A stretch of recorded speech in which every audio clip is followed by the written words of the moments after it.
Well, good morning, everyone, and thank you for joining me today at Juanette's Crafting Corner for my Quick Tip Thursday. This is episode number 31. And my quick tip today is when you start feeling overwhelmed with, say, for instance, maybe the amount of projects you have to do, just work on each project for a specific amount of time each day. For instance, this project right here I'm working on, this is going to be a bowl for my daughter's cabin up in Flagstaff. Oh, probably sometime in July, could have been even June. I took some of this stuff up to her cabin and worked on it and showed you the beginning of it. And everything was sitting on my dining room table, and it was stressing me out that I wasn't working on it because I want to complete it for her cabin. And so it came to my mind the idea that I need to work on each project that I have going on for, I said, an hour or two a day. So this is going to be where they're going to lay their TV control, their controller for speakers, maybe the ceiling fan controller. So it's a pretty good size piece. And I showed you that the back is going to be part of a feed sack. So this is going to go on the back. So that will be laying down on the table and this will be up. And then what I decided to do for the sides is this.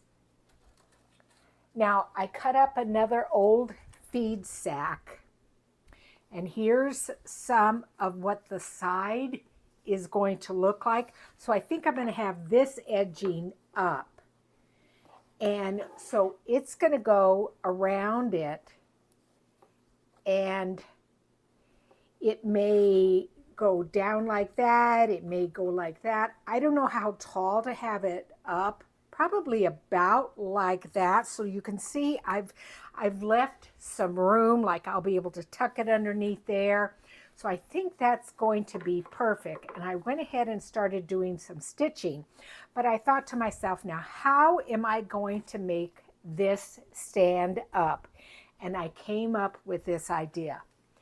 If I don't say so myself, I think it's brilliant.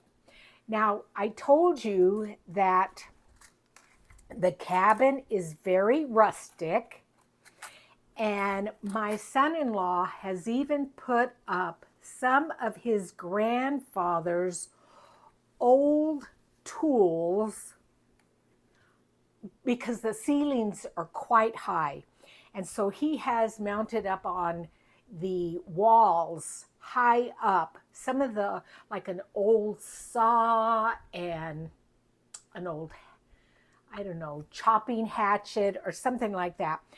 But I have this craft wire. It's a darkish brown or copper color. And I thought to myself, you know what?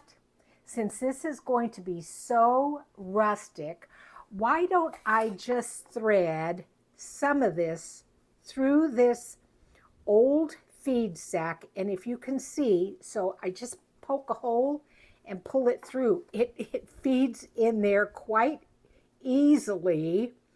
It will maintain this old rustic look, but I can then maneuver this around to form the lip. And if I need to, I can even put some more here so it's double. So, and then I will just stitch it down here, but I may have to do one thing of the wire here and one here.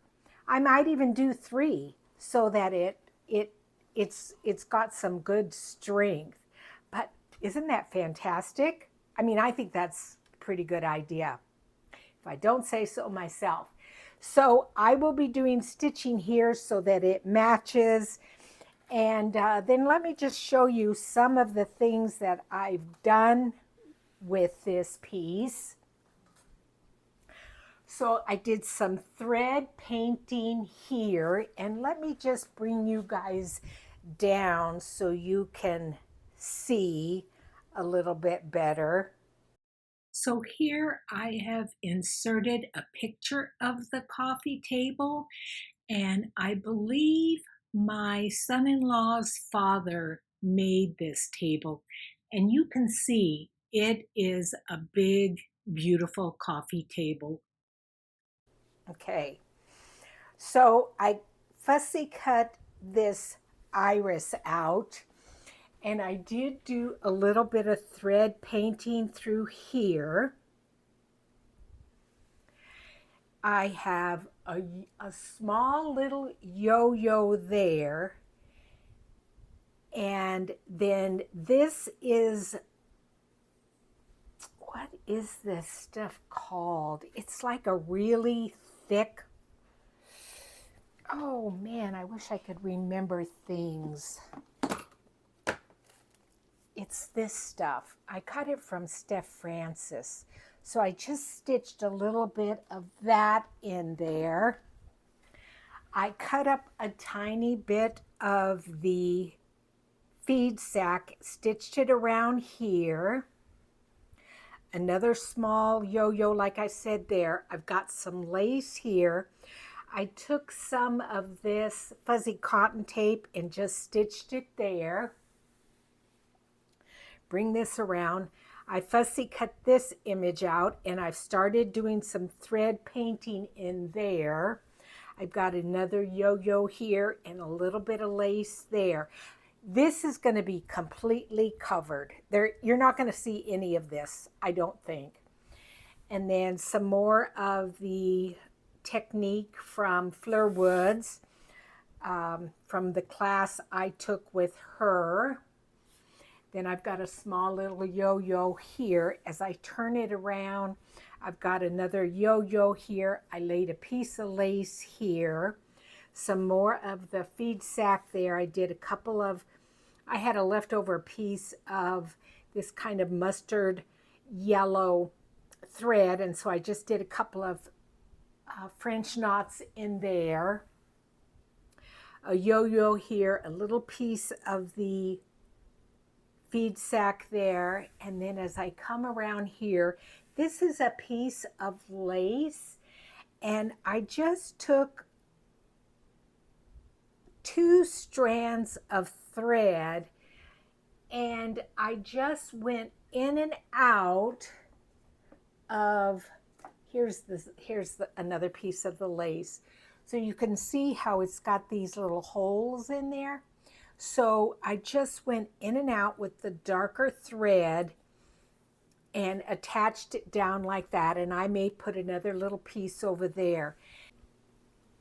And then I have this piece of script fabric in which I stitched some of these beads around it, and then I have this little button that says handmade with love. So now that I've worked on this project for an hour or so this morning, I'm going to set it aside and bring in the next project I've been working on. It is another 6-fold journal. This one was a custom request from someone who wanted me to use the Medieval Mirage in the company of owls and raptures. So I've been in the process of adding pages to it, flips, tucks, things like that. That is one side. Then the other side is here. I did add a couple of pullouts here or tags there. So I've been working on that journal, and then it flips this way. You remember I did a video on that, so I did attach that page. I did a video on that. Look at how these feathers, the ink was not completely dry, and when I closed it, it made a few marks here. I love that. I think that came out really cool. Let's see, do I have anything here? This journal belongs to is there. And then when you flip it over on this side, I have the letter from the journal maker there. So anyway, I am in the process of working on this journal. So I will work on this journal now for a couple of hours. Then my next project is my Roxy Journal of Stitchery. And if you guys recall, it's going to be 4 seasons. And I'm really glad that I have not done anything with the title page. The reason is it had slipped my mind when I did this page that it was going to be 4 seasons. And when I did all this stitching, I knew I was going to add things through here. And I thought, oh, perfect. I will add some spring flowers here, some summer flowers, maybe some fall leaves, and then winter things here. So this is going to be set aside until toward the end.